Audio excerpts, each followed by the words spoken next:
I call to order the Gladstone City Council work session for September 28th, 2021 at 5:30 p.m.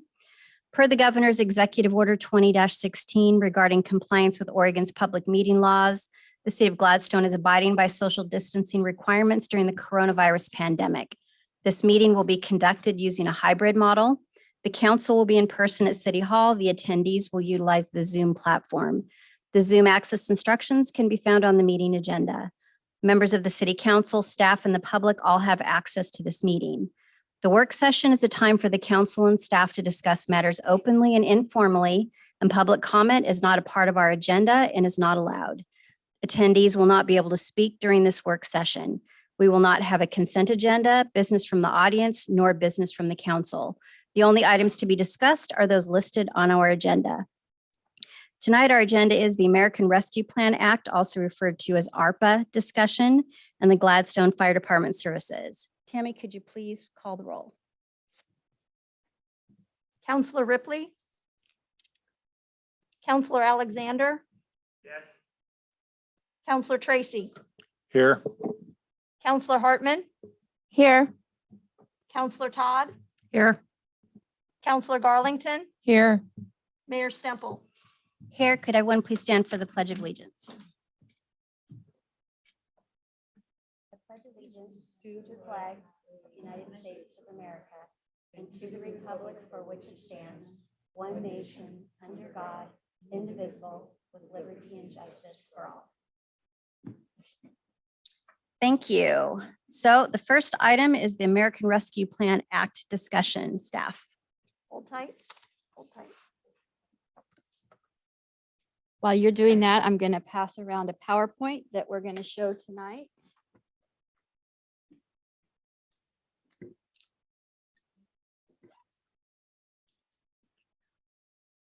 That way.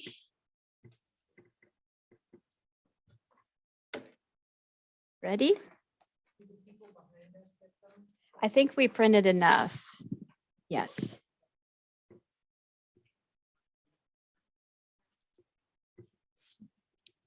So thank you. Good evening, Mayor and City Council. Tonight, we're going to talk to you about the American Rescue Plan Act. Our finance consultant, Kathy Brucker, has put a lot of research into what the city can and cannot do with these funds. So the U.S. Department of Treasury launched the Coronavirus State and Local Fiscal Recovery Funds established by the American Rescue Plan Act of 2021 to provide financial relief and emergency funding for eligible governments. So the items that we want to cover tonight are to provide a brief overview of the American Rescue Plan Act, a financial update on Gladstone revenue shortfalls, some management recommendations on how we spend the money, and then have City Council discussion on how you think that we should spend the money. Okay. Thank you, Jackie. We're very excited to finally get to this point tonight to be able to actually start to discuss this. It has taken a while. And with the information, Jackie had sent out this fact sheet that this is probably the best recap I've read of everything, all the information that has come out on that. So if you have any questions, if there's, this is a very good resource to, substantiate what we're sharing with you tonight. The frequently asked questions and the guidelines are very long, very cumbersome. This is the best recap of what we've seen so far, at least. So the American Rescue Plan was enacted on March 11th of 2021. There was a distribution in total of 1.9 trillion coming down to the state and local fiscal recovery fund. Bottom line that's important to us is that Oregon got $4.2 billion. With that, the city of Gladstone's distribution was $2,735,805. It has been distributed in 2 lump sum payments. We've already received the first one. It's sitting in the bank earning interest, and we'll sit there until we start to make actual allocations out of it. The ongoing reporting requirements for this will be beginning in October 31st, on October 31st, 2021. The external audit requirement will be coming under the Single Audit Act. This will be something necessary probably for the first time for the city because of the amount of money that we'll be expending within 1 year. If it exceeds 750, we have to have the single audit. This is completed separately from the annual financial audit, but completed consecutively by the same audit firm. The legislation could change eligible uses. However, this has remained unchanged since July of 2021, which is pretty amazing considering this is a federal program. As the funds start to get spent, there will likely be some questions and clarifications, but we feel very comfortable with how we're going forward as of this time. The spending plans will have to be finalized in total by December 31st, 2024. Past that point, we cannot change our spending plan at all, but we do have until December 31, 2026 to actually spend all of the funds. 24 is the obligation, 26 is the expense of it all. So the eligible uses for this, as you can see, there's about 6 major categories, and everything has to fit within one of those categories. Revenue recovery due to the COVID-19 impacts, which this is the first for, is CARES funding. We were not allowed to even suggest that type of thing. Support of public health expenditure recovery, very similar to what we use much of the CARES funding for. Economic recovery for Gladstone, as far as small business assistance, we can do a program such as that. The utility and rental assistance program, what we have spoken to you about before, such as with St. Vincent de Paul. Premium pay for essential workers, infrastructure investment for water, sewer, and broadband, and then grant matching funds if it's a permissible activity under the other grant. The restricted uses that you cannot use this for at all, you cannot provide property or levy tax reductions to the residents or the citizens. There's no pension fund deposits, no debt service payments are allowed out of this, nor any type of rainy day or reserve fund deposits. The of these that are listed above, we've been able to identify some recommendations for the use of the funds, and City Administrator Betts will be presenting those to you at the end of our presentation here. Treasury has provided the interim guidelines with additional clarification provided by the Oregon League of Cities and the National League of Cities. They've been extremely helpful in pulling this all together. Now, one of the things that is very important in, oh gosh, I'm sorry. Okay, one of the things that's very important in our presentation here and in our lists of hopeful uses is the revenue shortfalls. They were calculated based on the Treasury guidelines. This is not something that you can arbitrarily come up with. It is based on the Treasury guidelines, and the consistency of the calculation is necessary between all forms of government so that they will pass the single audit requirements and then provide an equal qualification basis for everybody also. Basically, the calculation takes the base fiscal year of 2018-19, which at the time this was formally adopted was the year that most entities would have totally closed, audited, etc. So they take the 18-19 base year and then allow us to apply a growth factor of 4.1% for 18 months. We had to go back to take the 2020 calendar year revenues, calculating them by the first part of 2020 and the last part of 2020 and the first part of the 2021 fiscal year, and then compare that to our adjusted base year. So once you worked it all through, it was a very logical calculation that they came up with. Most all revenues were included, even the ones that you made a surplus on, but they were all included except for federal grants. Water utility revenue was not allowed to allowed to be included because of the volatility of that type of revenue. And then interfund transfers weren't either. Now, fortunately, the city will be able to recover some of our utility reductions that we processed in 2020 through the customer billings, along with some other areas of loss. We'll get those utility reductions based on mainly the sewer and the stormwater funds there.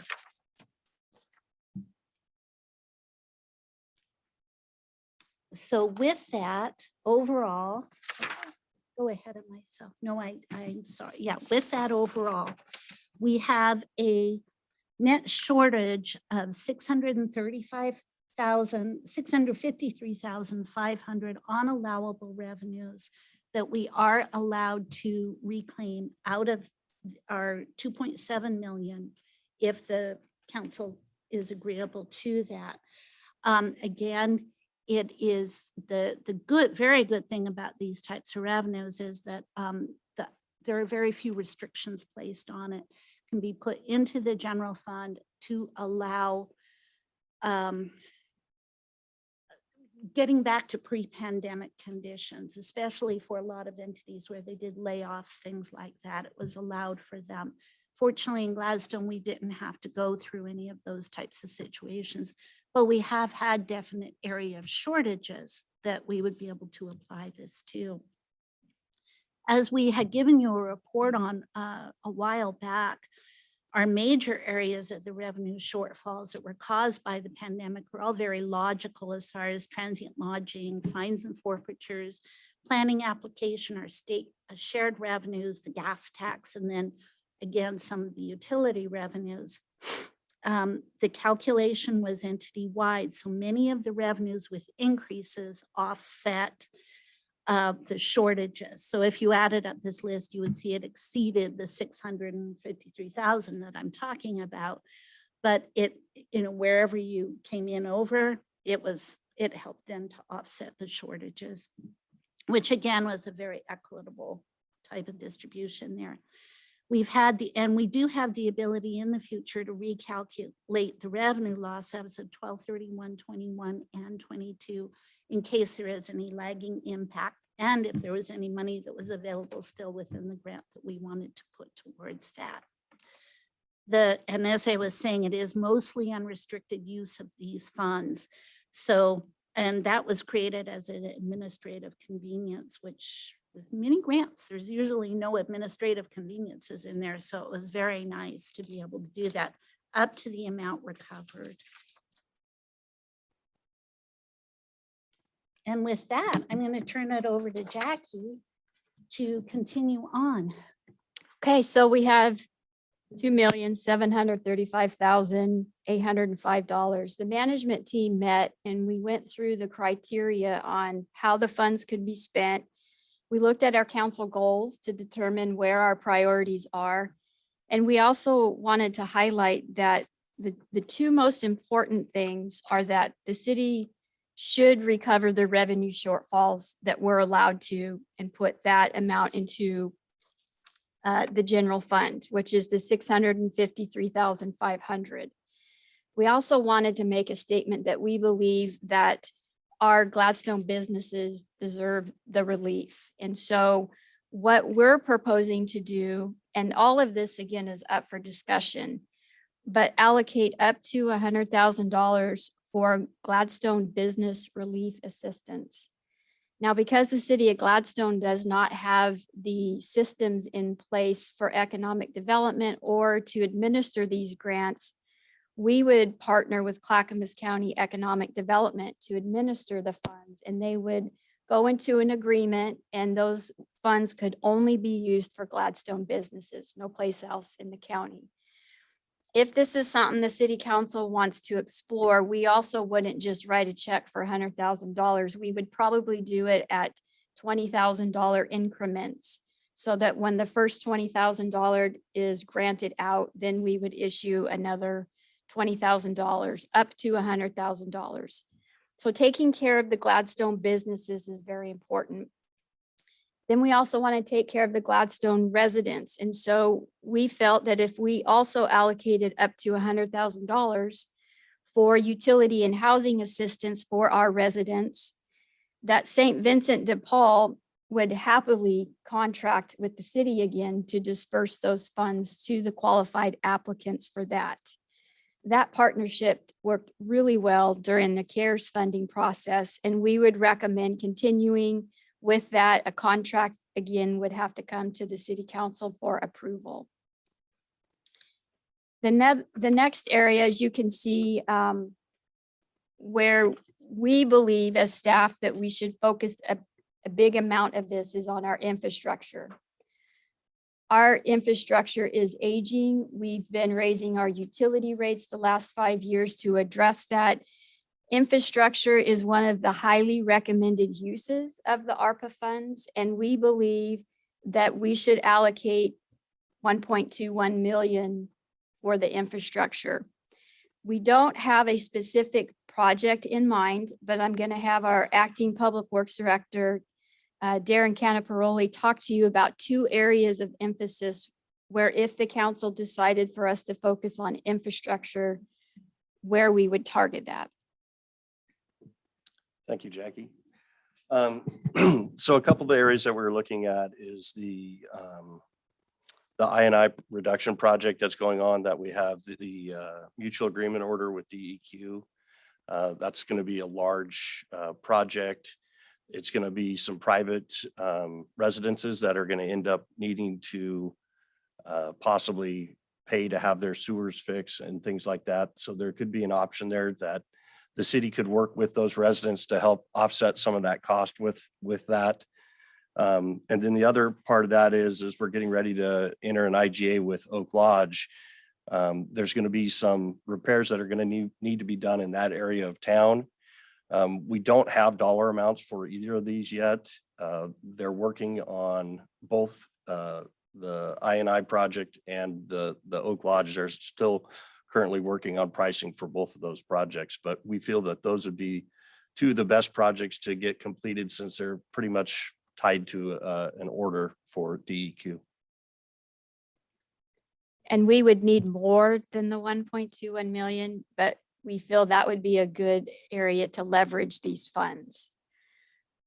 The next item, emergency preparedness, again, is a very big topic right now, especially in Gladstone with preparedness. And so we have our police chief Schmerber and our fire chief Huffman here to talk about how they would see allocating 50,000 for emergency preparedness.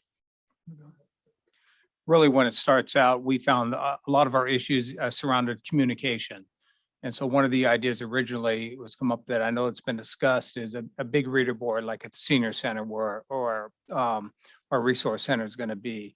Other means of communication for GEMS or other volunteers when they're out in the field to communicate straight back to the incident command and or the resource center. So those are the types of ideas we're coming up with and getting information out to our community so that they have real-time information. They don't have to wait or have access to social media. They got one place to go to get that information if they don't have any access whatsoever.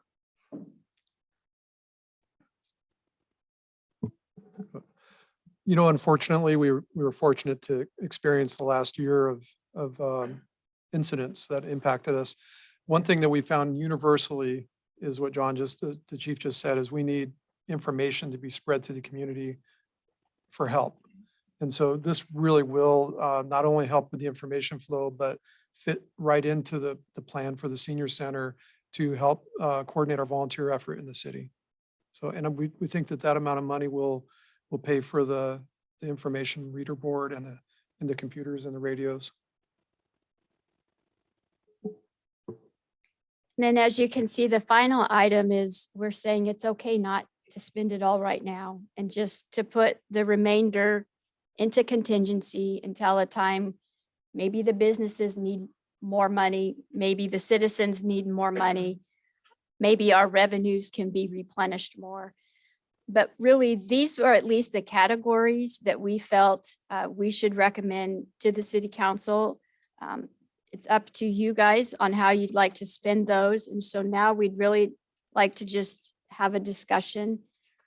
If there are any areas that you feel like we didn't touch on that you would like us to see, or just some general conversation.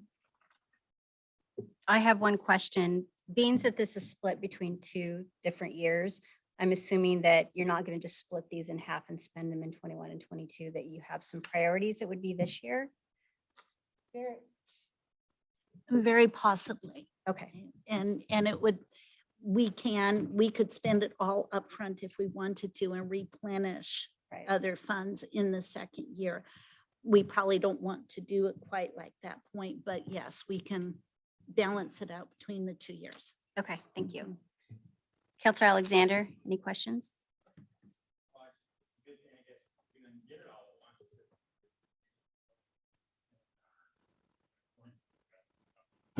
We didn't go under 2%. Says right here, the increase in the unemployment rate of more than 2%, you'd get it all at once. No. So we didn't, that's a Right. good news. Yes, And the other question I just had when we were going through this is, how do you figure these shortfalls? I mean, from the year before, then COVID, and then what you think it should be? I mean, how do you come up with these figures? It was based on our 18-19 fiscal year. There was a growth factor that was applied to it of 4.1%. Then I took the revenues from, as I say, the last half of 2020 and the first half of 2021, when we had the main impacts of COVID, and compared those to what our base year plus the growth factor would calculate out to be. 18-19 was a good year for everybody. And it was the last full fiscal year that had been closed. So that's why it was used as the comparative. And then, as I say, a growth factor was applied to it. So these are still approximates. Oh, yes, they are Okay. approximates. I have the whole work paper if anybody's interested in seeing it, as far as showing all of the revenues that were either surplus or a shortage and how it all balances back down. Okay. The 18-19 were accurate numbers. Growth factor, of course, is an approximate, but 2021 also too were accurate numbers. It's just that growth factor that is a bit of, it's more or less an unknown. I guess, okay. And the other, I notice it says in here, we can use these services for mental health, substance misuse, the treatment, other behavioral health services. But I don't see us doing any of that in this recommendation. That's sort of something I think really Gladstone does need to address, you know, the mental health and the drug problem and stuff. That's something I think we should put some of these funds towards some way to help our community. Sure, and that's what this conversation is about. Realizing that, okay, I think, okay, if we do that, that means in that we contract with Clackamas County to provide that, because Gladstone doesn't have the administrative capability. But if that's something the council wants to do, then we would work with an agency that provides those services and put the speculation that it's got to be for Gladstone residents only. And I also want to make sure it's important the city attorney review all use of these funds to make sure that we can use them for what it is that you want to do that. Okay, yeah, that was, it just said in here, so that's what I was, and you know, that was it. Homelessness, affordable housing development, it says we can put money towards that too. So I don't know how we do that to help our community, but if there's a way, that's where I think some of the funds should go. That's my thought. And I also wanted to show you, Counselor Alexander, that Kathy didn't make up the calculator for these revenue shortfalls. This was sent out by the state Treasury Guidelines. Oh, Actually, okay. Federal Treasury. The Guidelines. federal. Yes. Yes. Oh, all right, yes. so they figured them up then. Oh, yes. Oh, okay. Yes. Oh, I didn't know. I wasn't questioning. I just wanted to know how we came up with them. Right. I mean, I It know she was- gave it the was formula, based but- off of the federal formula, and Mhm. Kathy had to input numbers to calculate what For our revenue Gladstone. shortfall was. Perfect. Yeah. Okay, thank you. Counselor Tracy? Thank you, Mayor. The question, one of the questions I have is if we're going to go into grant rounds on business relief, have we been out talking to the businesses to see where they are now? Some of them have been recipients, I think, in the past of, I don't know if it was CARES Act or what it was with grant funding. Are we still in touch with folks and finding out where they are from their business centers? We haven't been talking to the businesses. We've been talking with Clackamas County, and we specifically asked them in regards to, would it matter if they already received grant funding? Because in our opinion, we want to make it as easy as possible for the business to get the money that they need. I'm pretty sure if this is a grant set up that they just get like $5,000 per business or however they want to do that, that our businesses are going to need that money. But no, we haven't specifically gone out and talked to the businesses on what they need or what they want. That would be something that we would that the county would help us do that work. And part of the reason I'm bringing that up is that it just seems to me like there's some disparities, obviously, with with different businesses. There are some that may not have been impacted at all. We have a lot of businesses out along McLaughlin that may not have suffered impacts, or certainly could weather those impacts. I'm just, when we're talking about $100,000 or a pool that's that large, I kind of want to know like how we would direct that. And if the county's going to distribute and disperse the funds, I'm assuming we will be involved in the screening of the applicants and the grant applicants. We weren't in the past. Again, it comes down to administratively staff who's going to participate in doing that. Okay. Well, I can already tell you what some of the reactions will be from some of the business owners in town. So I like that. I just don't know, I don't know who's in need, I guess is the question. So that would be something we definitely need to find out.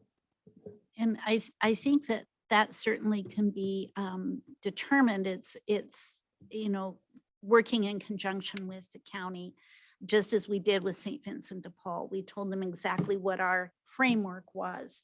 It was within, they had to work within that framework as far as who was impacted, how much, what the maximum amount was, et cetera. This grant or these fundings here are much more lenient in a way than the CARES funding was. And that is one of the obvious things when you go through this and read it. There is quite a bit of latitude in there, but the fundamental need for anybody is that it was a COVID related setback that they have had. So that's always going to be the fundamental guideline. And then I guess my last question on those two grant disbursements is there an administrative fee that's going to be added in by the county? Is the county going to expect something from us? Yes, there would be an administrative fee. I don't know what that amount is. And for the St. Vincent, 5%. 5% for St. Yes. Vincent's. I'm going to guess it's 6 to 7 for the county. yes. Okay. Well, I mean, it's one of those, it's real money, Mhm. real money. All right. Yeah, I'm good with the rest of, I don't have any further questions.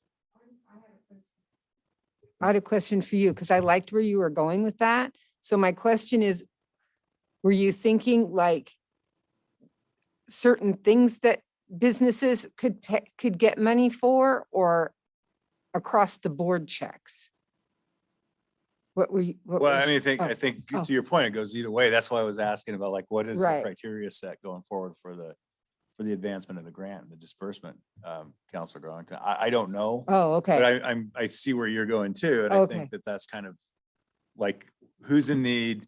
What are Right. the needs? To their point, it's COVID related, right? And so there are a lot of checkpoints down the trail. Yeah. As we're doing it. That's why I was asking. Okay. But- I mean, I hear what you're saying. I was just wondering if you were thinking like No, but you specific could add that items, in. rent only, Yeah, only if you lost money. Right. How can you prove that kind of thing? So I hear what you're saying. it'd be Thank you for possible, but asking. I'm thinking that it could also be pretty open-ended and these businesses, once they showed need and whatever the grant criteria are, I'm assuming that they would show need and show the losses and the county would disperse funds accordingly. I just, yeah, because it's pretty, I mean, you raise your hand and you ask for $5,000, or are we going to be, more deliberative? So I have a question along those lines. Is the county recently gave out, I don't know if it was grants or loans or whatever to small business that were affected. Was that part of the CARES funding? That was just a leftover from Yeah, CARES? that was the CARES funding. The county has not started distributing their ARPA funds yet either. Okay. And as far as what we understand is you can be as liberal or not with how you distribute this. You could say, we don't care if you were impacted or not, each business gets XYZ, or you can put some parameters on the businesses having to provide impact. That is the purview of the Gladstone City Council for their businesses. While we're on the topic of businesses, would the providing premium paid for essential workers fall under that as well? So like the restaurant category is in that, so all of our food and beverage and grocery stores. Could that be a stipulation? They have to do the pay of above 150% or greater for their hazard pay? That's where it would fall under. Okay. Yeah. Okay. Okay, Counselor Hartman, any additional questions? Yes, hold on, let me just write that note really quick. Okay. So that was one of my questions was the premium pay. And then to Counselor Alexander's point, that was one of the big things that I would like to personally see in terms of additional services, mental health treatment, the substance abuse, with the amount of, drug use and boredom with amongst our children and our youth in this community. It was a very traumatic event for them. Other behavioral health services, crisis intervention, having a crisis hotline for people to do, and the city will pay for vouchers for them to not have to worry about the bill, or they don't have insurance and whatnot. I would love to see something like that. The other thing that was on my mind, weighed heavy on my mind, was, parents suffered quite a bit over the past year and a half in terms of childcare. I know that's a completely additional program, but it's on here, promoting the healthy childhood environments and looking into high quality childcare, which we don't have. And I was a parent reached out to me that St. Joseph's was looking to close their childcare, which was an affordable childcare, the only one in this city. So having that as an option, or helping, Gladstone or John Wetton with their extended day, just sort of, if we can talk about that a little more, was something I wanted to just put on the table. And then in terms of the recovery of tourism, travel, and hospitality sectors, are those so I'm just going to throw this wild idea out there, but so everyone has, had issues with our Meldrum Bar pay station.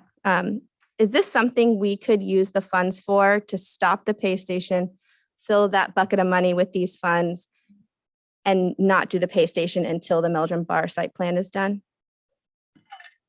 Like, we make up that revenue we were expecting to get, or no? No, it's making Okay. up revenue you have lost. Okay. It's not making up revenue that you intend to possibly get in the future. Okay. But it is something that we would put on, could we put something like revenue loss if we stopped it? Because we can spend this for the next 4 years, right? We can spend this money for the next 4 years. We can spend it for the next 4 years. I guess I'm not understanding. I'm just saying, I was trying to think of something outside of the box where we could stop the pay station until the site bars plan, or until the Meldrum Bar site plan is done. But we would still be able to have funds for, the recovery of our travel industry. I don't know if there's a, We would, I don't know if we have an answer for that, but I know that you can't say, we're not going to do a utility bill increase because we're going to use this money. It's the same, foregoing a fee to apply the revenue to that is not an allowed use. of the funds. Okay. Just throwing it out there as a discussion. Yeah, and the only other note I had was just I know the infrastructure, we don't have a total plan, but I can't stop hearing about people talking about how our bathrooms need updating, especially at Meldrum and other places. So I don't know if that's something we can throw in there. That's all. That would probably be more of a possible use. Okay. As far as improvement to public spaces. Yeah. Restrooms. Mhm. Yeah. Mhm. We just need a door on the women's bathroom. That would be nice. Doors are good. Doors are great. That's all I have. Thank you. Counselor Todd. So I know you said that it was a good thing that the money of the shortfall can go directly into the general fund. The transient lodging tax, though, had to be spent a certain way. So if it's not replenishing the transient lodging tax at $89,000,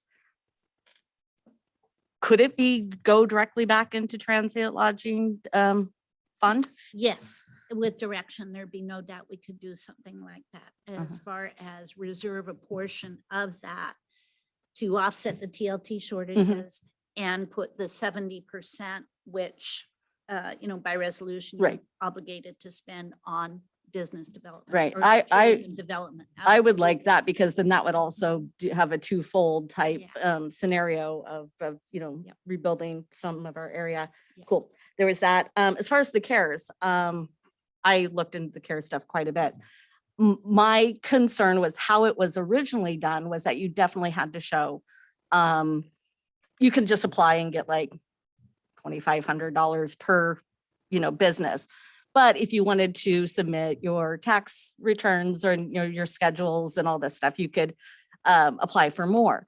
I know that, say, Happy's Restaurant, that is on our main corridor, they weren't in business originally to show a shortfall from COVID. They were the brave souls that started a business during a pandemic. So I would like that to sort of be looked at as not necessarily something that's like the CARES where it has to show that you lost something, but maybe that there was more expense because of what you had to do going in, having, more seating spread apart, that kind of thing. So I was interested in that because some people don't have any records to show this is how much I made in 2019 with my business and see how it affected me because they weren't in business then. So there's that. One other thing I do have a question about. I&I project. How many people do you think that affects? I mean, I saw smoke coming up everywhere during that smoke thing. But we don't have the number yet. We're hopefully going to have the report first part of October that will detail all that stuff. Mhm. But for right now, Not even, We- you don't have any idea of how many. we really don't. I'd hate to put a number out there Okay. and have it not be correct, Mhm. but I'm going to say probably quite a few, Yeah. quite a bit. It was everywhere. And that Yeah. was that was a year ago that we started that because it was right Right. after the wildfires. I'd be very interested in that just because Lower Gladstone, there was smoke coming out of the weirdest places. It was, roofs and gutters and homeowners that are going to have to pay to get that fixed are going to need some sort of, And this qualifies for yeah. that. That's what I'm really we're interested in that. telling you. So yes. Okay, that's all I have right now. Counselor Garlington. Okay, I have a few questions. Does the school district get their own money? Yes. They have their own money. So I'm kind of piggybacking on Counselor Hartman in that one of the things that I've heard from many people is that, great, send me back to work, but I don't have daycare for my kids. So I guess talk to the school, put that on the agenda. I mean, we don't have to address everything tonight and make a decision tonight, obviously. I think that really deserves further communication.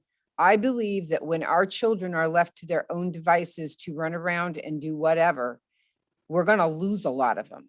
Hence, Mr. Alexander's comments on drug addiction, children, that are misbehaving and things like that. I mean, that all starts when they're really little. So if we don't have places for our children to go, we're just, we're throwing money out the window. So that would be something I would really want people to look at to make sure that one way or another that somehow that item is addressed. A question was asked about the transient lodging tax. I picked up on that as well. I'd like to see that money go back into transient lodging. I have that same question about the other 5 items. Are there limitations on what could be spent if these items were actually in their correct checkbooks? I know I said that wrong, but do you, yes. Okay, so if we put these 6 funds back to where they belong, are there limitations like the transient lodging tax of where they could have been spent? You're talking about the revenue that amounts to the 600 and Correct. Right. Like fines and $53,000. forfeitures. Where As would as that- opposed to general Right, fund, have as to go a- back into their funds. Yes, Yes, yes, yes. yes. Obviously, fines and forfeitures, yes, would go back into the general fund. Okay, Planning application fees, same thing. State shared revenues, same thing. Gas taxes, roads.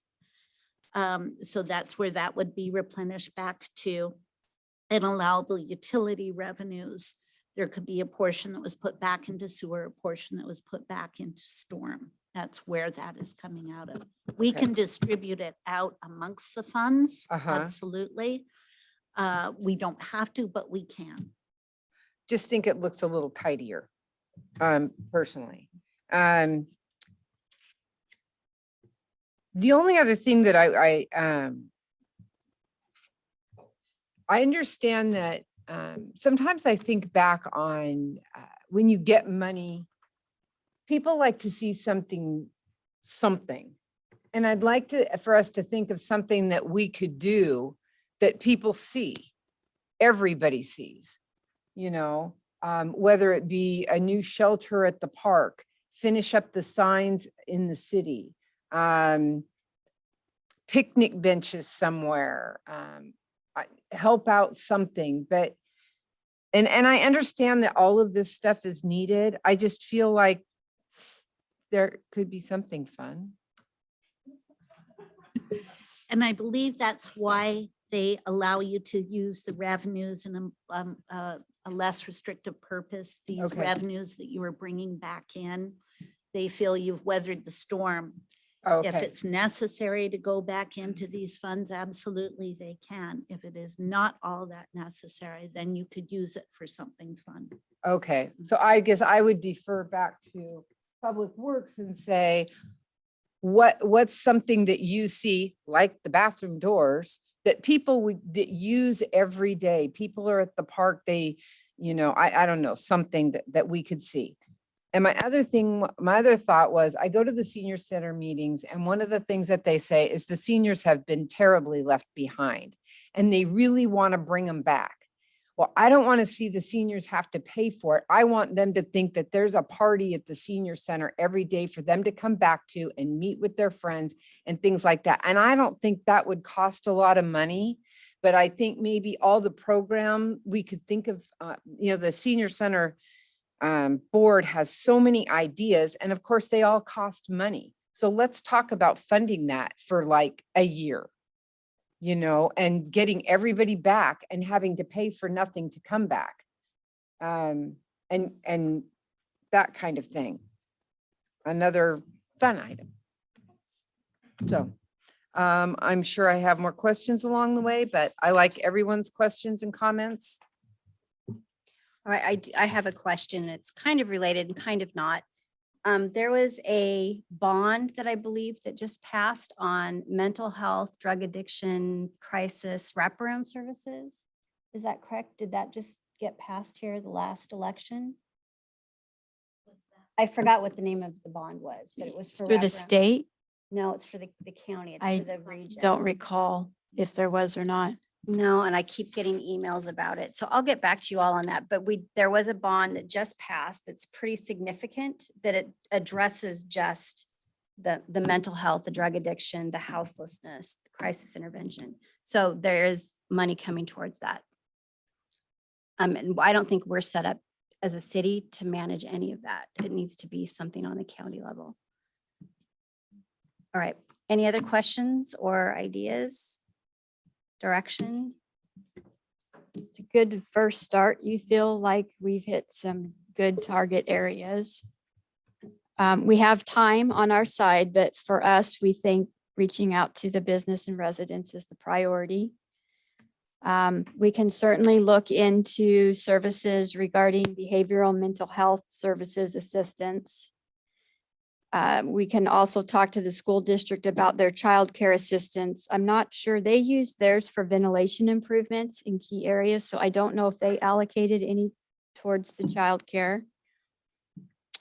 And then we can also, do we generally agree to keep that 1.2 million for infrastructure, to be determined later what that project entails? But we like the idea of where we're headed with making sure that our residents benefit from that funding. Necessary. Yeah, I like the idea. I just want to make sure that they like seeing the plan, that they're actually benefiting from it, not just like, oh, it's only helping 25% of their, you said Gladstone residents are going to have to pay for some of these infrastructure updates. So I would like, the more that we can have them not pay is more how I feel and leaning, Mhm. but Yeah. And I really like the childcare thing, our unemployment. There's so many businesses that are hiring, everybody's hiring. And everybody's trying to figure out why they can't find employees. A lot of it is, what are you gonna do? I mean, the school gets closed down because of quarantine. And I know that might be a problem with also the after-school programs, but there has to be a place for, I don't know what I would have done, I guess is what I'm saying, is when I look back and I go, what would I have done? How do I go to work? How do I then also homeschool with my kids, you know what I mean, at the same time? So if we could do something that is sort of, could help those after-school programs, which are incredible, and maybe a voucher system because it's not inexpensive. No, What my kids went to extended day and it was not no, inexpensive. you got that bill at the end of the month and you wondered, well, okay, I didn't realize you were there that. Exactly, Oh, exactly. If you could even get a spot. Right, If you could even exactly. get a Right. spot. So that's. Yeah. Back to, what you were saying, that I believe that Wetton is full. we're on a wait list of like 40 people. Really? And my kids are on the wait list. So it's, Yeah. and that's the problem. They don't have enough people and they don't have enough space. So how do we address that? Mhm. Can we Right. use the senior center? Can we use, is there somewhere that we can invest in to help that? And then the other childcares that are in the area or just the surrounding areas are full because you can only take 10 kids per class now. And so it's challenging for a lot of parents right now. And So Clackamas County just set up their childcare task force, Right. which I'm Yes. going to be on for the city of Gladstone. So I'll try to leverage those conversations to see how we could best utilize our funds for that. Yeah. We also have a new community services manager coming on board that can assess the senior center programs to determine. And that's why I said we have time on our Right, side yeah. for some of this. So some of it we can spend now and others, we would still come back to city council when we needed decisions made on how we spend that.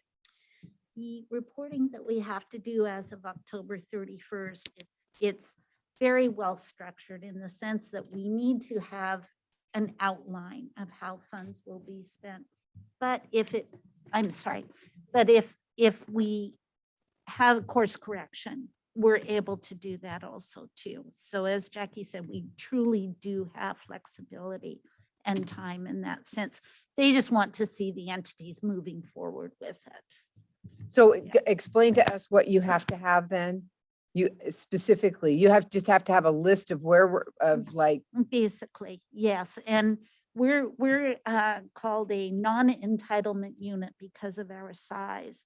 So we are not starting the reporting until October 31st. And so far, there has been very little guidance come out on it, which is not unusual in these types of situations. So I really can't answer you specifics at this Mhm. point. I just know I have to keep this on my radar for October 31st. Of this But year. Of this year, yes. That it will be basically saying we have 1.3 million available at this time. And at this point in time, we are, intending to allocate in these categories. If that changes further on down the line, that's okay. As long as it's still an allowable allocation. Glad it's you and not us. I have one quick question about we do the infrastructure 1.21 million and we say, yes, the money needs to go there. Once it's given over, who decides what the priorities are with that money? The city council, we will bring We would back a do it, list of okay. projects for the city council like Okay. we're doing tonight and then get your consensus to move forward. Okay, thank you. Do we have a meeting set up with the school board yet? No. I know. Canceled and canceled and canceled. Because it would be nice to know what they want to use their funds for, to see if there's things that we can. It's the ventilation improvement that And that's all they've they wanna used do? theirs for. Yeah. They already did, I think. Yeah. Okay. All right. Is that Quick- what we have on this? I have a quick question. So, Yes. Kathy and City Administrator Betts, what's the most restrictive out of these funding areas? Because to Counselor Garlington's point, once you put these monies into different buckets, you're gonna have I'm assuming you have the disbursement constraints for each of these buckets, right? What is the most restrictive out of all of those? Is it transient lodging or is it some of the other? Because some of them are going into general fund, correct? Right. The general fund are the least restrictive. Okay, The more restrictive are if we put it into the utility funds Okay. or the roads fund, that's where it will stay. so that really, I mean, that's, Yes. that's a good catch because then you're restricting the use of Mhm. those funds, right? Mhm. So we could talk about that too, to see Mhm. where the most need is, I'm assuming, for these categories of Yes. budget allocation. Yeah.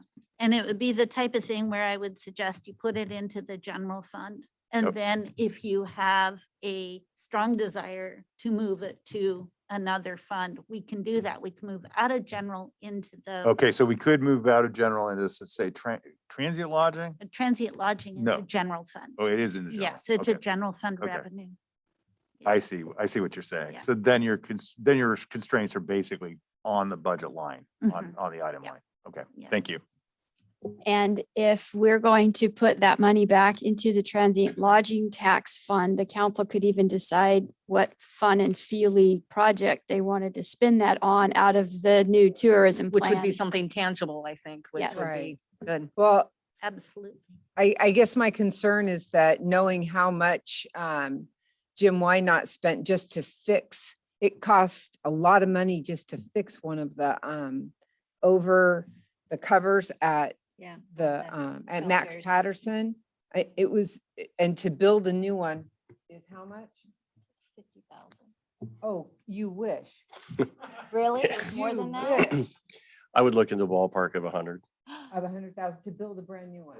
Or a shelter. $50 to Shelter. fix it. Yeah, per, Yeah, so, I would honestly like to see us spend money on about 3 or 4 shelters in the parks. I don't know if we're gonna get that, but our parks certainly deserve it. The people who go to the parks deserve it. We have a lot of rain here. You get to the park, you're gonna have a birthday party, out comes the Costco cake, and here comes the rain. So it would be nice to have that. I think that that should be called out personally.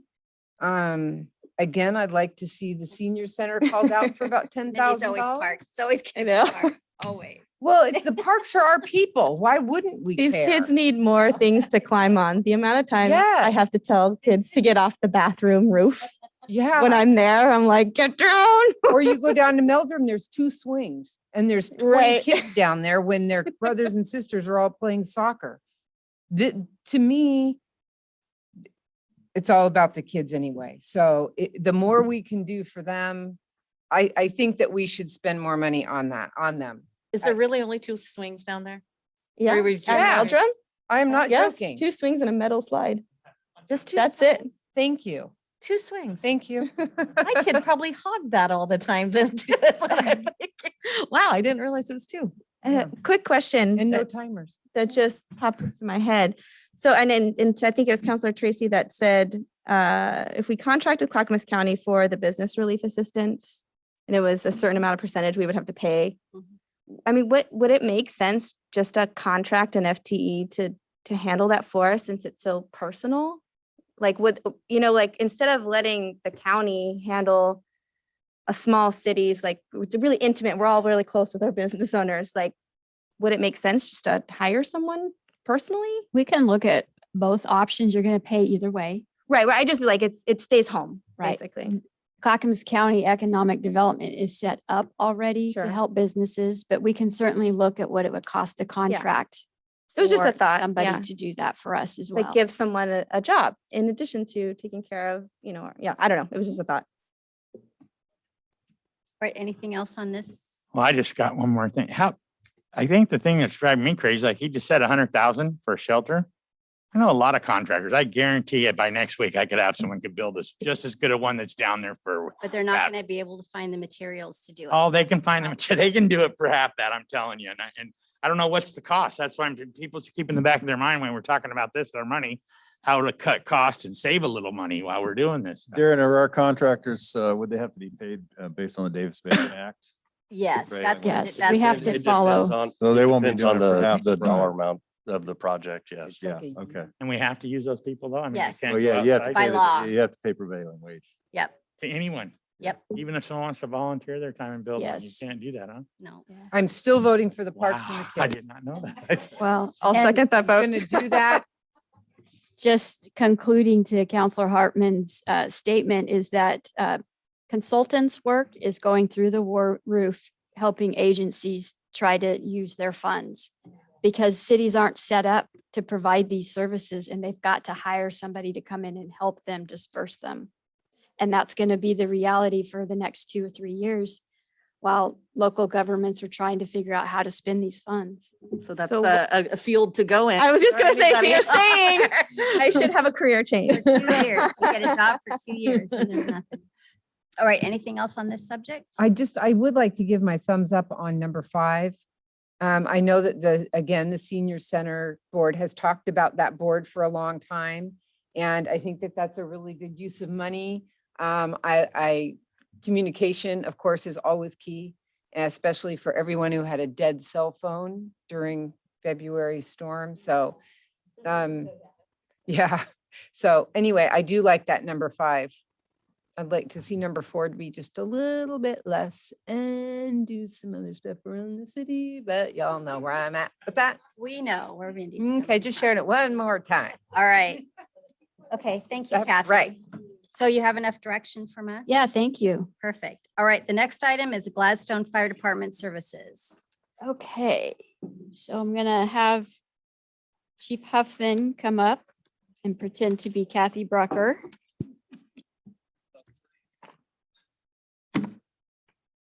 Okay, Hi, for just a moment. so while you're getting your presentation ready, I'm just gonna make an introductory to this. So sustainability of current service levels in the Gladstone Fire Department and its ability to meet standards of cover objectives is an adopted city council goal. In the budget message for the 21-23 biennium budget, I reiterated that the budget sustains current service levels for the Gladstone Fire Department, which includes fully funding the 2 captains' positions from the general fund that were previously added with funds from the federal Staffing for Adequate Fire and Emergency Response Grants, which is known as the SAFER grant. The current structure of fire services is not sustainable in the long term, and staff will be exploring options to recommend to the city council. That was verbatim from my budget message. We also said in the budget message that with the transfer of fire marshal services to Clackamas County and the elimination of a part-time position in the fire levy, an executive assistant position has been created in the Gladstone Fire Department with no new financial impact to the budget. So Gladstone has not consistently been able to provide the level of emergency service identified in the standards of coverage. And we have kept the city council appraised of the continued challenges for emergency response staffing. So Fire Chief Huffman has a brief presentation, and we would appreciate it if you could hold questions until the end for some discussion. Good evening. Thank you, City Administrator. Good evening, Mayor, councilors, and citizens of Gladstone. Tonight, I'd like to update you on the current status of emergency services delivered by the Gladstone Fire Department and options for the future. I'd like to start by saying, with respect, I understand the pride and ownership of current and past men and women of the Gladstone Fire Department, along with the positive and sustained support of the community. This is about current conditions, not the past. It's about current service levels and our ability to continue those, the cost and the need to decide the future.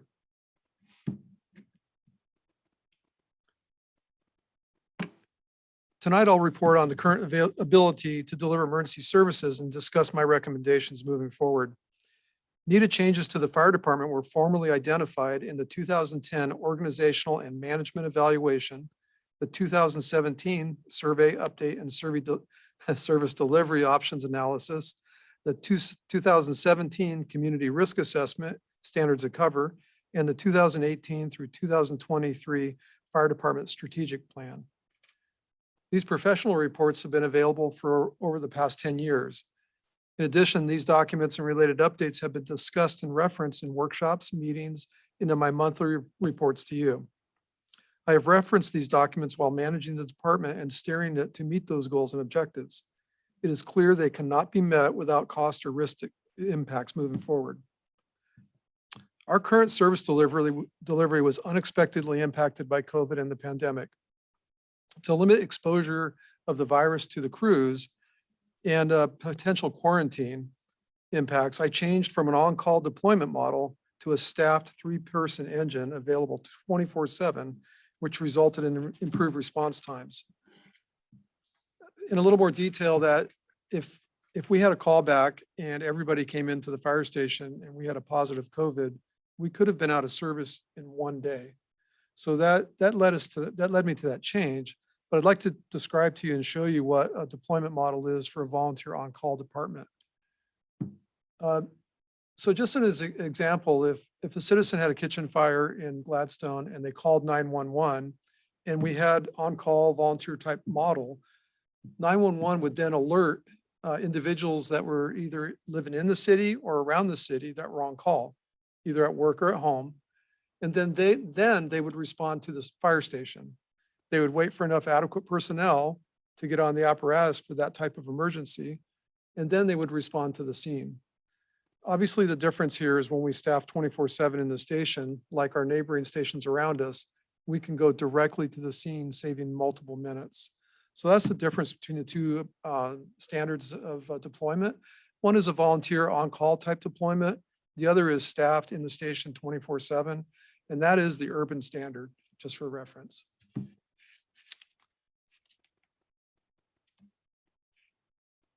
Even through the pandemic, ice storm, extreme heat wave, civil protest, and the mega fires of last September that had the entire city under evacuation orders and burned close to the border of Gladstone, we have been able to improve performance over the last 2 years, improve the effectiveness of those identified goals.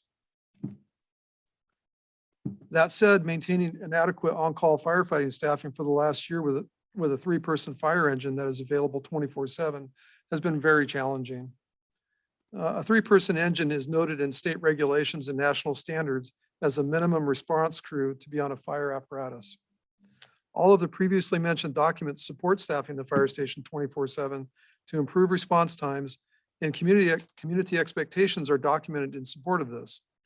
I also agree with this, but our current staffing will not sustain it.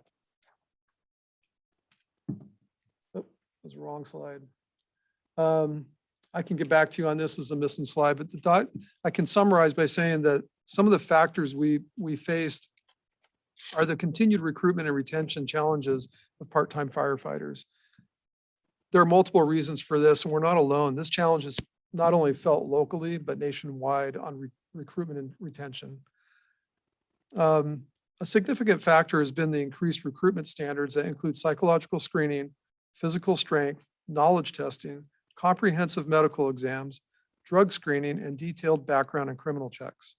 The majority of applicants do not pass this rigorous process, but those that have passed it are exceptional employees. And just as an example, some of the missing data on the slide there is in the period between 2018 and 19, we had 65 applicants for the paid on-call position. We only resulted with 5 that passed the process.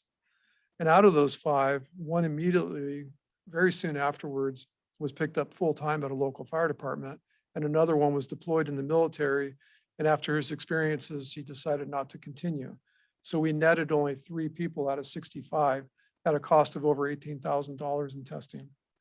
So that's just an example of the challenges. And moving forward into the pandemic time of 2020 and on, not only is it hard to train somebody that has never been a firefighter, we were unable to do traditional fire academies. And so, there's a lot of challenges, and they're not going to go away.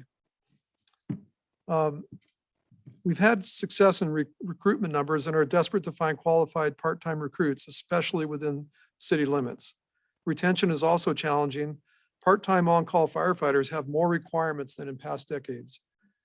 These requirements for participation and training of on-call firefighting is difficult with those with full-time jobs, families, or they're young and get into this job and look for a full-time job.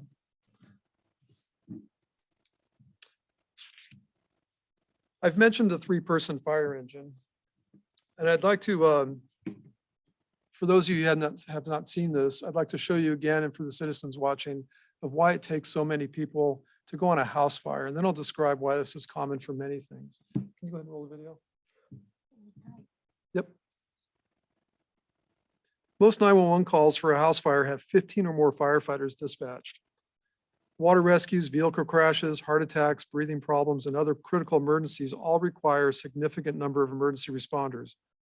We do not have the personnel for this, and the gap has been filled by our surrounding agencies, primarily Clackamas County Fire District 1 and TVF&R. Go ahead. Hold tight just a moment. That's all right. In this demonstration, basically this will illustrate a simple, and I don't want to take this down any harder than it is, but it's, I'll say it simply, it's a simple house fire, even though it's devastating for the individuals. It's a demonstration of what is dispatched. So I'm trying to share the screen. Hold That's on. okay. Sorry. no, you're good. So in review of what happens when you call 911, and the nearest fire station, which Gladstone is in our town, and every other fire apparatus that's on GPS being tracked will be dispatched to this emergency. And what that initially goes, when the fire engine gets there, it has to have the minimum of 3 people. And when they arrive, there's set duties that need to happen. Within Gladstone, we need to get 3 people to the fire as fast as possible. And when that happens, the first in officer has to look at the scene and establish what is the problem, what are the safe and effective tactics to use, and then deploy the other 2 people on the fire apparatus. And usually it's just the one firefighter that's helping you. The other person is actually staffing the engine and operating the pumps and making sure all the pressures are correct. So that first officer looks at things, directs the crew, and hopefully gets water on the scene initially. Going into a structure actually is extremely hazardous, and OSHA and other laws recommend and sometimes demand that we have another crew outside ready to rescue us if we're going to go interior and do firefighting. So the next fire engine will either do that or help with rescues. Additional crews will come in to take care of things like making access. Some buildings are hard to get into, getting on the roof, removing smoke, deploying extra hose lines, shutting off utilities. There's a laundry list of items that need to be done. Obviously, when you get this many people on scene, you need to have more coordination, and then a command officer will show up and take command and organize the initial forces. That person is usually confined to a command vehicle, so another command officer will arrive and be able to move around the building to provide information on all sides of the building. And then finally, another crew may show up as a backup line so that if things happen that were not planned, we have another backup line that's deployed. These are just examples, and that's 15 people. And this is a normal task force initial alarm for a house fire of moderate risk. Things that will really change this are if we have victims. If there are victims, we typically have an ambulance and a crew for each victim because there may be rescues, there may be movement of the patient over really rough terrain or areas, and we have to provide medical service. So that adds enough people for 23 or more in a first alarm with a rescue or more rescues. If you expand this into a commercial building, larger type situations or fires that spread to another building, we can go into multiple alarms that easily go 25 to 45 people or more. And we have 3 people on duty in Gladstone. We have 2 people, I believe, currently that live in the city, and 2 of our full-time employees. Even if we call everybody back, we cannot sustain even the very first alarm. And so it's about scope and scale of forces, and we just can't do that. The recruitment and retention of the paid on call is really the issue that has slowed us significantly down. Yep, and back to the.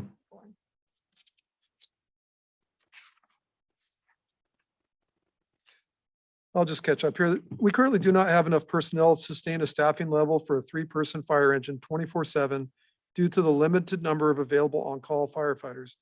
We currently only have approximately 12 active on-call firefighters, and I can update that today and say we only have 10 that are actually working consistently to fill 2 firefighter positions on the fire engine every 24 hours. Our 4 full-time employees, our fire captains, serve as our shift supervisors and manage the crews while in emergencies. They help maintain the fire station and the response equipment, and they complete crew training and response records. One of the full-time fire captains is assigned as our training and EMS chief, but has been working on the fire engine due to an injury to one of our captains that resulted in extended time off and unfortunately his resignation. This gap has further been strained by department operations from that vacancy. So administratively and operationally, we're feeling both sides of that now. It's also worth noting at this time that the fire department is also part of the national healthcare system by providing emergency medical services that are critical in providing medical and traumatic care. Gladstone does not deliver paramedic services as our standard EMS care. We deliver a basic life support service, while all of our surrounding communities in the county provide a higher paramedic level. Gladstone does occasionally have paramedics on duty, but this is not consistent or required, but in my opinion should be. We're also due for an evaluation by the Insurance Services Office for our insurance rating for fire. This can impact insurance cost to citizens, and ISO provides a score, often called the ISO Fire Score, to homeowner insurance companies, and ensures bases their insurance rates on those ratings. Our rating could remain stable, but it also could slip down, or it also could improve depending on which direction we go. So how do we remedy our staffing, deployment, and administrative needs? I have to say that doing nothing is not an option. It is expected we'll be losing more on-call firefighters to full-time employment elsewhere as people start hiring more as the pandemic resolves. Recruitment is expected to continue to be difficult, and the gap in hiring versus training that qualifies them to respond on emergencies is widening. Unbudgeted overtime and associated staffing costs will continue to negatively impact us. Emergency calls for service are increasing. Our surrounding fire agencies feel the impact of coming into our city repeatedly, and one is discussing fee structures for this. And recently, we have been unable to maintain consistent 3-person staffing because of our on-call workforce. Maintaining a 3-person fire engine 24/7 by full-time employees is the best solution for consistent fast response times. This is the urban standard for fire departments, and due to the burden of cost, funding is challenging for smaller cities with a limited tax base. And historically, this funding challenge has resulted in contracts or mergers between fire agencies, allowing fire departments to utilize shared resources to meet those standards. And you'll notice that is common in most urban areas that has happened. The following are options for Gladstone to maintain and improve urban fire and emergency services.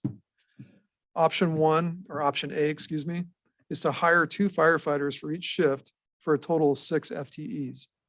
Include paramedic staffing, maintain the on-call firefighter workforce for additional response staffing, callback, and to provide relief for firefighters when they go on leave or have injuries. This option has significant increased cost and an unfunded budget. It also does not address the ongoing challenges of recruitment and retention of paid on-call firefighters. And I believe this is the wrong slide. So, oh, it's good. It's here. As an example for this cost for 6 FTE firefighters, sorry for the typo in there, that includes 3 paramedics, as noted. The total annual salaries and benefits are approximately $741,429. This is an estimate only. Wages are subject to bargaining with the International Association of Firefighters Union. And there are additional personnel costs that might include overtime, protective equipment, and other logistical and administrative costs, which may include fees from other departments for supplementing our response force. And I'd like to, if there's any financial input or comment on financing from either of you. The one thing that I would want to clarify in there is if you look at our budget, as far as the general fund reserves that we have available for this type of thing, we're barely making our reserves right now at about 1 million. And obviously at a total cost there of 741 plus ancillary other costs, we're looking at close to $1 million there. So A year. a year per year, yes. And is this sustainable? Absolutely not. Is it even doable? I would say absolutely not at this point in time. The levy is fully utilized at this point. We have the general fund, the general fund expenses for the fire department are currently running about 1.6 million. Would we find another $1 million towards this? I don't know where it would be. The only place I could see we would find it would be cuts in other areas. Which would mean eliminating police officer positions, the senior center building, severe cuts that we would have to look for. And that's not something we're recommending either. It'd be a good time to show you option B. So it's not all doom and gloom. Option B would be to enter into a contract with Clackamas County Fire District 1 to provide fire and emergency services, which would include paramedics, within our current and forecasted budget. Clackamas County Fire has the depth and support to provide 24/7 coverage with full-time employees to the city of Gladstone more efficiently and more affordable than us. We are at a critical decision point to decide what happens when citizens in Gladstone call 911. I see only one appropriate option that provides an increase in emergency services and is the best value to the taxpayer. With respect to the history of the Gladstone Fire Department, I request council direction to move forward with option B and negotiate a contract for services from Clackamas County Fire District 1 with cost control and service level as the priority.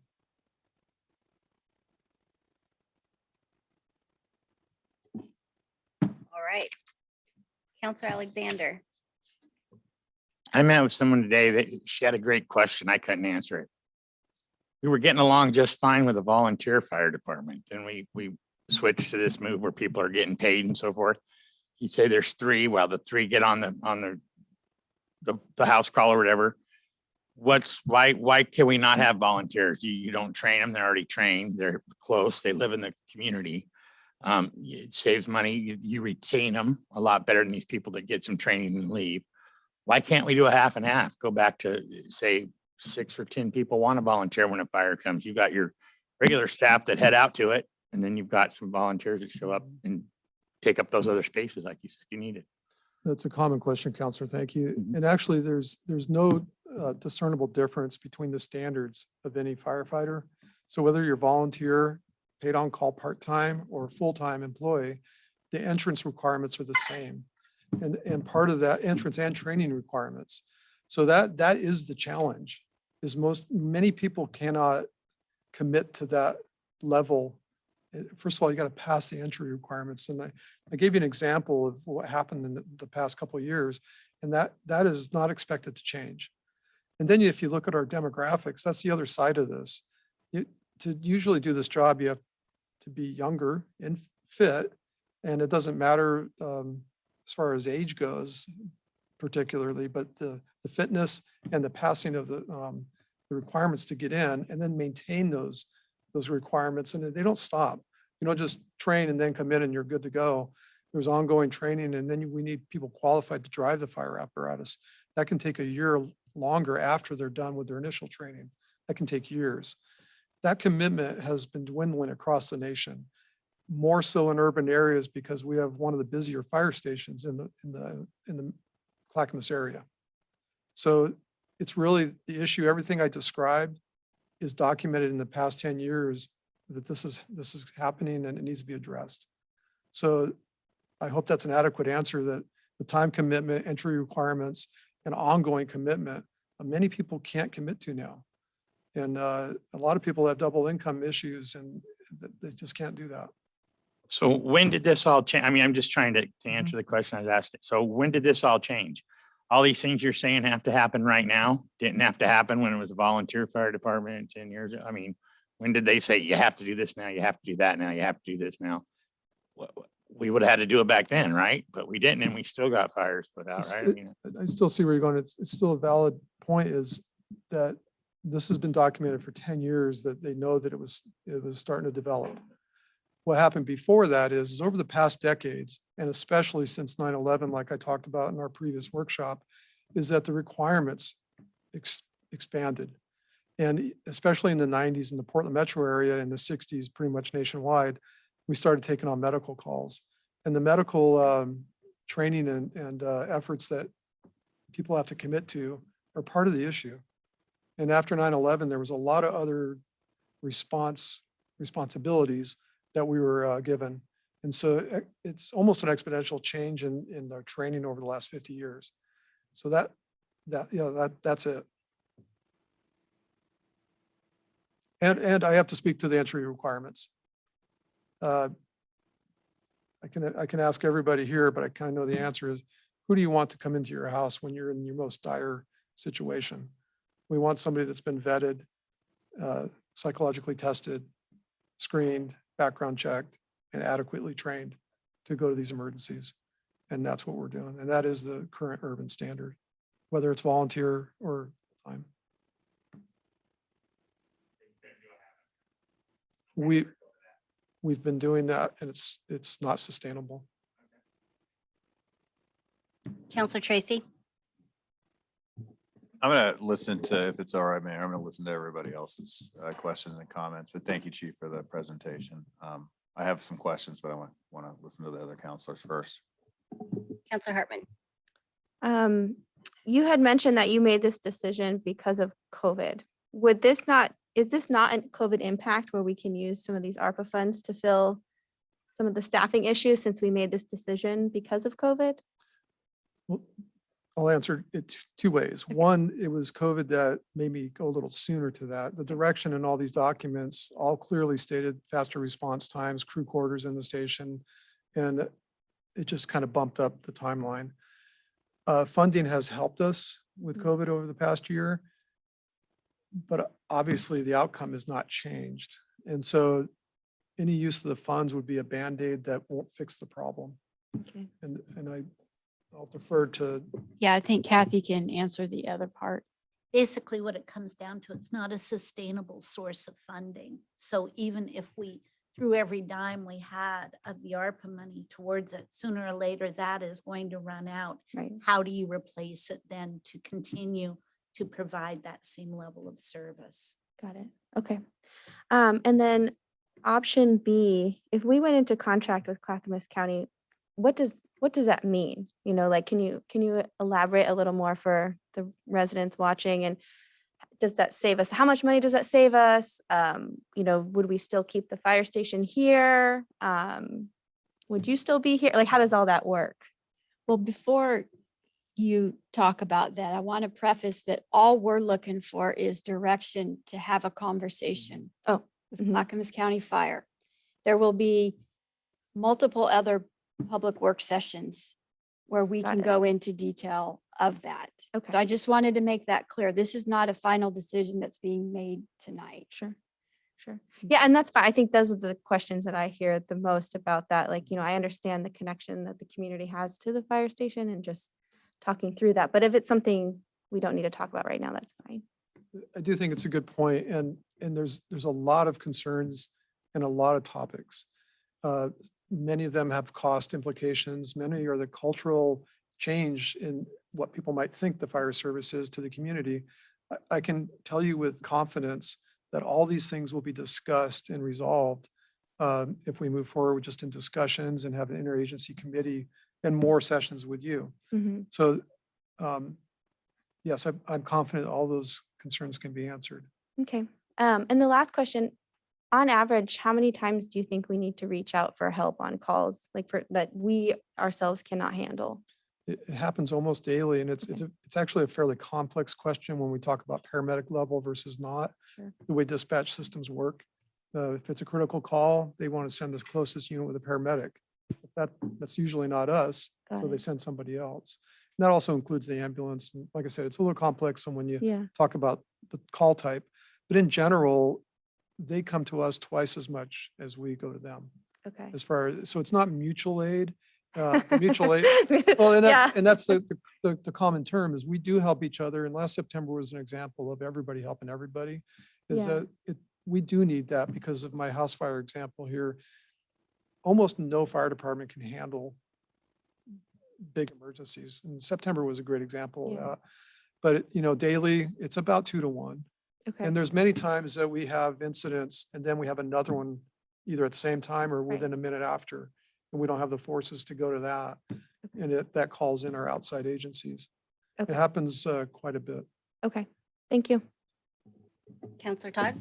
Yeah, thank you, Chief. I've got 4 questions. I know that we're just talking about this at this point, but in these scenarios, is it possible for a city that is seeking, another agency to come in to make demands, to sit there and say, hey, we want you guys to do it because we're sort of in the needy place here, right? So is it able to say, we want to keep our fire station? Are those things that are normally Yes. said? Okay, so those are normal conversations. Is it possible that Clackamas Fire District could say, no, thank you? I mean, is that a thing?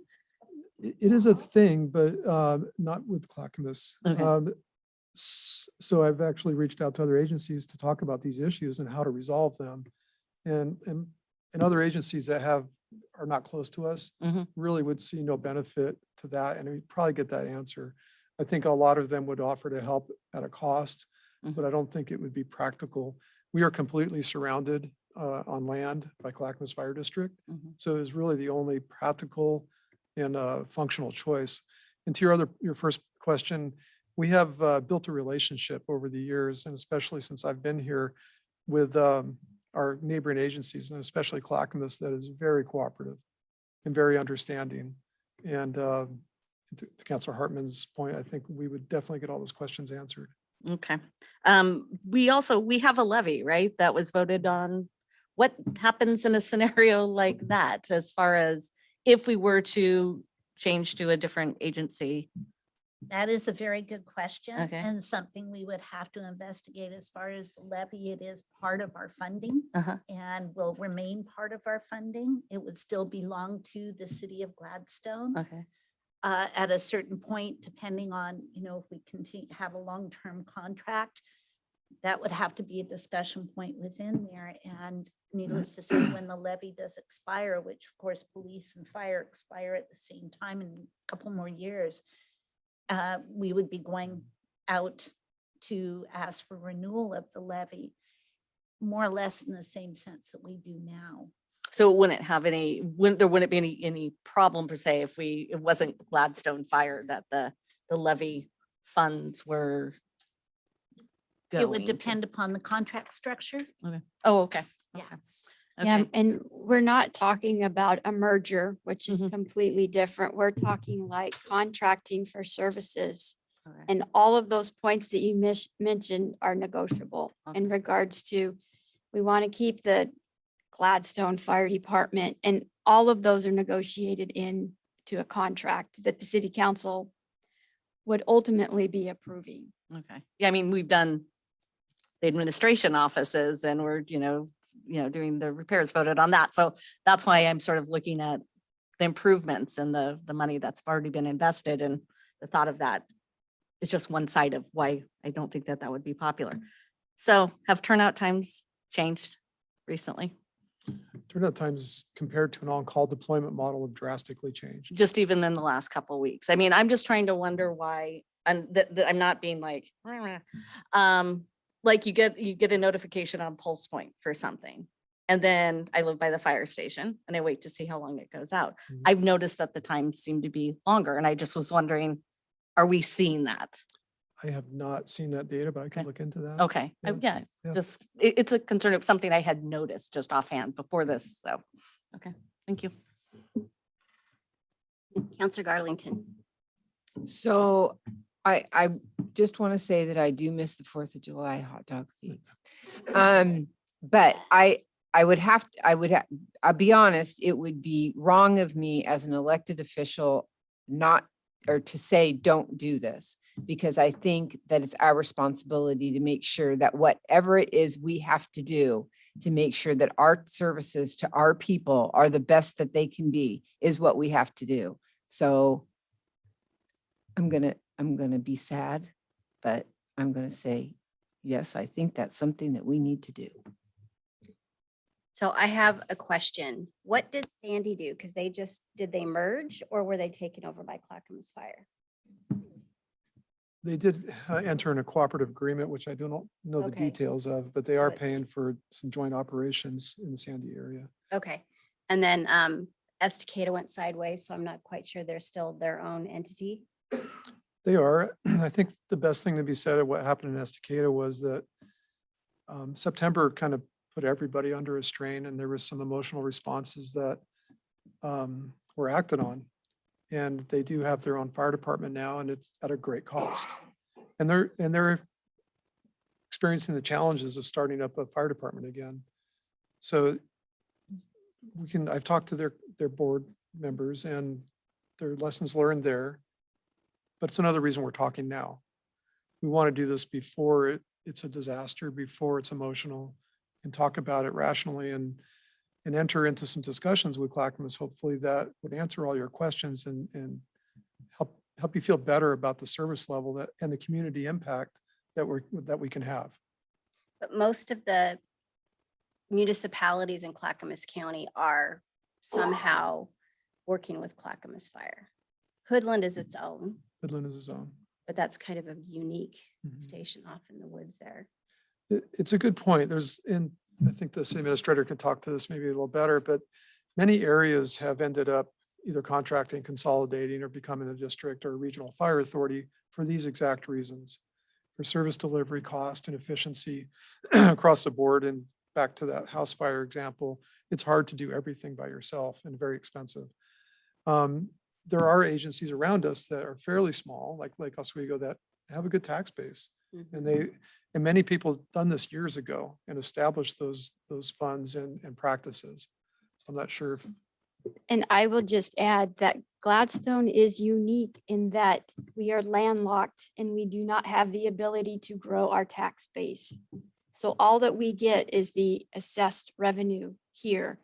So finding new general fund revenue streams is very difficult. And I would just echo what Councilor Garlington said. As an elected official, you're responsible for providing the best emergency services for your citizens. We are hired to present to you our professional opinions on what these options are. And we are telling you that we're at a point where we can't do nothing. It's time for us to look at our options. And if we continue down this path of providing our own fire department services, we need to find additional $1 million a year in revenue to do that.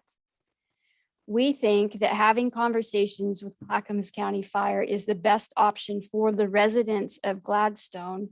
And we would also take this as an opportunity to make sure they understand about our employees need to be transferred over. The things that are important to the Gladstone residents about the fire department are negotiated. And I think that you will find that there will be an improved service level here in Gladstone. And I know it's a very difficult decision. Put that on us to start those conversations, and we will bring you guys back in every step of the way to make the decisions. Counselor Tracy? Yeah, thank you, Mayor.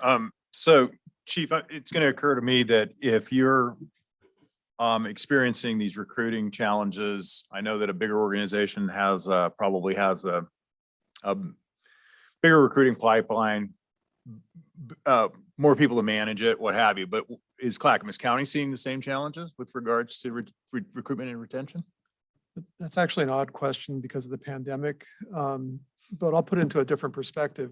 If you operate a fire department like we have been operating, either with a volunteer or on-call model, yes, that is a nationwide recruitment problem and retention problem. Okay. When you talk about the technical competence that has evolved over the decades that's required of firefighters and above, it's a profession that is well sought after. So typically, I can't speak to current conditions because of the pandemic, but currently, I'm sorry, in the past, many people will apply for those firefighter positions. It's a good income, it's a good career field. Most people, when they get into the career field, stay there for 20, 30 years. And so it has become a very sought after profession, but it's also, to Councilor Alexander's point and questions about the past and volunteers and on-call models, it's two separate things. It's not really sustainable in an urban environment. And that's why most of the firefighters in the US and urban environments are full-time. The majority of on-call and volunteers are in rural areas. They do outnumber professional or paid firefighters, but it's just about the demographics. Well, we have 24 cities in the region. How many of those cities are volunteer or on call? I'd have to get you the exact numbers and I will. Yeah, I don't know that there are, but I'm curious about that. I can't imagine that we haven't been discussing this in-house without some type of an estimate coming to us from Clack County or somebody involved in this conversation. I mean, on the costing side, if we're talking about $1 million more a year, I mean, I think we have citizens in our town who are not going to be very happy about the conversation about contracting with Clack County. Perhaps we ask for $1 million in another levy to operate the fire department, if that's how important the fire department is. But again, it goes back to the raising fees and taxes, right? Nobody's really told me anyway, as a citizen, that they want that to happen. I don't know if you've heard it. I don't know if you've heard it, Mayor. So, you know, if that's the cost to save, that's one compartment. The other compartment is going to be about management and time management, materials management, and everything that goes along with managing the fire department. And I know that you're in a very unenviable position, Chief, especially starting and then having the COVID pandemic happen, right? The other question I have is, what are the salary differences between Clack County fire agencies and Gladstone Fire Department, for instance, for just a firefighter? Try to answer those in order. We go into this knowing that we have to have a cost savings, and this is the best option we can think of for the service level and the cost to the citizens. So that's our motion going into recommending this. And we believe that it is a cost efficient way of doing it without increasing the cost anywhere near. If we're looking at doing this without any cost increase. So that's our goal. The second part of your question, could you repeat it, please? I don't know if it was a question as much as an observation. So I'm sorry that I set you up there, Oh, no, that that's you fine. felt like Yeah. that you were getting these just multiple questions. I guess the cost estimate was the main thing. Mhm. The second thing I think I talked about was the fact that, you know, there may be a point in this conversation where the citizens, if they do want to preserve their fire department, are going to have to talk about the fact that they would have to possibly pay more to preserve that department. And that's a good point of discussion if we move forward with talking with Clackamas, is they're very experienced in this with other agencies. Everybody has the same considerations and they have really good ways of discussing that and making people feel good. You know, I'm at a point now just because of our service level. I just want people when they call 911 to get this right service. But as far as the community side of this, there's still a lot to this that we can discuss with Clackamas Fire. There's still community involvement. There's still community needs. There's volunteer offerings, and there's a lot of things that we can discuss that I think will answer a lot of your questions if we can just move forward in those discussions. My third question was about the salary levels and whether Oh, or not yes. there was a disparity between Gladstone Fire Department and Clackamas County. Yep. And that was actually discovered in our negotiations with the union, is that there's amount of responsibility within an agency that is reflected in your pay. And that's pretty much the disparity here. Is we're one fire station fire department. When you're getting into a bigger department that has way more responsibilities and have to work in a wider environment, usually they negotiate a higher wage. So typically the bigger departments have a higher wage. I have one more question, just popped into my head. So are we in fee for service in a contractual arrangement with Clack County, or are they receiving funds through a structured tax or levy system for our residents? So the money, maybe Kathy can address this. Sorry. No, that's good. No, I I'm not wanna throwing s- the I wanna- curveballs at you. I I don't did- want to say it wrong. So. Really good questions. Clackamas County's or Clackamas Fire District, their levy rate is $2.40 per thousand right now. No, that is not applicable to a city of Gladstone resident. Our tax rates are 31 cents per thousand for the levy. That generates about 300, just a little over $300,000 a year. And do the math, about 10 cents per thousand or 100,000 there. And then our general, or excuse me, our permanent base rate, which is 4.8174, we're currently dedicating about $1.75 of that to the general fund fire department right now. In addition to the levy, in addition And then to the levy capturing on is the in levy. addition to that. So it's coming close to parity. I'm trying to do the math in my Yes, head. So, it's- okay. It's within about 38 cents of what. Clackamas- Higher or lower? I'm sorry, my math is pretty We are rusty lower. at 7:30. Yeah, We are lower. However, that, as Rick said, we are looking at a cost neutral or a revenue neutral. Okay. That would be the guidance we would want from you, is to go into this, negotiate a net neutral or less. We don't want anything to have to pay more. Oh, you'd hear about it, I think, Yes. if that was the Absolutely. case. And again, that's part of the reason I bring up I mean, I know it's not necessarily realistic, but bring up the fact that what is the value to the citizens? And do they want to take take the extra step of paying more for their fire department? And I think that's a valid question, because we may be in this conversation for a while. And I mean, frankly, I've never lived outside of Redmond, Oregon in the 1970s. I haven't lived in a city with volunteer fire department. I came to a city that had a volunteer fire department. I found it it was quite interesting. I mean, it's like 5 years ago, and it's kind of faded since, but I mean, there was a lot to that. And I know the community really, really owns this. And so it's going to be a complicated conversation. And they were paid on call though, correct? I mean, so it hasn't been volunteer for 50 years. or I'm something, yeah. misusing it. We just left the banner up for a couple. Yeah, extra yeah, years. yeah. I mean, but like 50 years or so. Yeah, Yeah. the money, the compensation and the term volunteer actually fit really well together. Right. They really are volunteering their efforts. And the pay and the rate of the pay is more of a slight compensation for their commitment. It's not adequate for what they're doing now. Using the part-time employees for full-time coverage is draining. And my closing point to all you counselors would be that the clock is ticking. I expect to lose more people to full-time employment as people start hiring. We're down to 10 people that are filling, 30 plus 24-hour shifts a month, and those are broken into 12-hour shifts.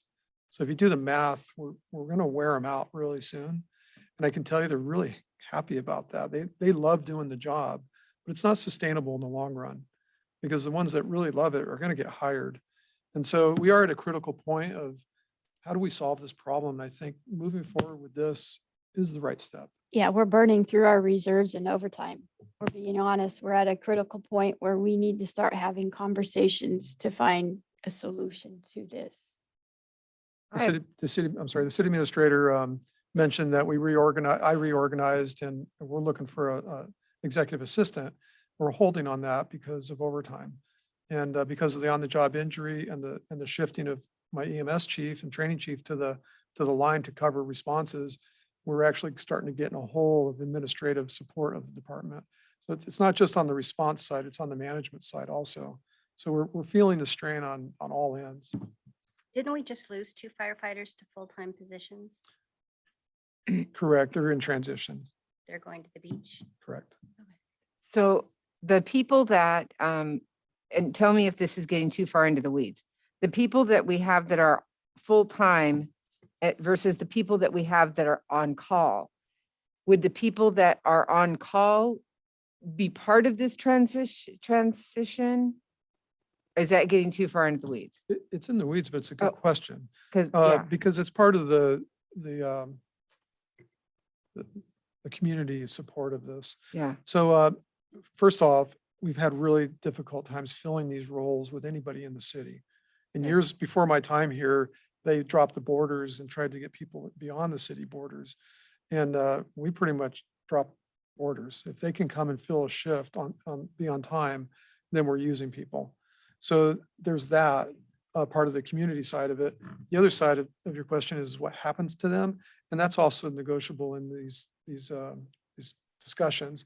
Typically, an on-call or a volunteer is offered, and we have to confirm that, would be offered a volunteer position in the agency you contract with. But those are details that we can work out. And I would like to kind of roll back to the previous discussion that the volunteer, I think what the police chief and I have really seen this last couple of years, volunteer efforts really benefit this community through like using them at the senior center and support roles that really, really help the community. Emergency response has really escalated in its requirements to perform the job. So the volunteer rift in urban areas doesn't mean we don't need volunteers. And so we can work things out to where those volunteers dedicate their time and effort in the most effective way for the community. So How many calls are we doing now per year, average? we're averaging about 5 a day. It comes out to, we're going to hit 2,000 calls this year pretty easy. And that's up 300 from when I first got here. And And a so, lot of medical calls. yeah.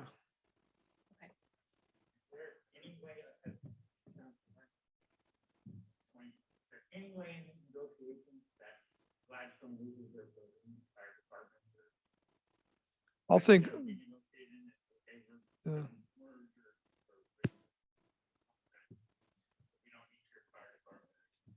Initially, Counselor, I think that all things are discussed and negotiated, and I can tell you that the fire station would be needed and the other capital assets. And that all is negotiated into the contract and for the fee structure. Just for the citizens, how close is the next closest responding station, Keith? Or Oregon City right across Oregon City, and straight up. Singer Highway Hill? 99. Correct. on top of the hill? Yeah. And that's close. Lodge. Yeah, Oak Lodge and Oregon City is by far the closest. And we have, I had it in the other map, but to the east, we have multiple stations. To the north, it's a little farther, but it's a straight shot down Highway 99. And so we're well surrounded. And across the river, we have Tualatin Valley units that come in on a.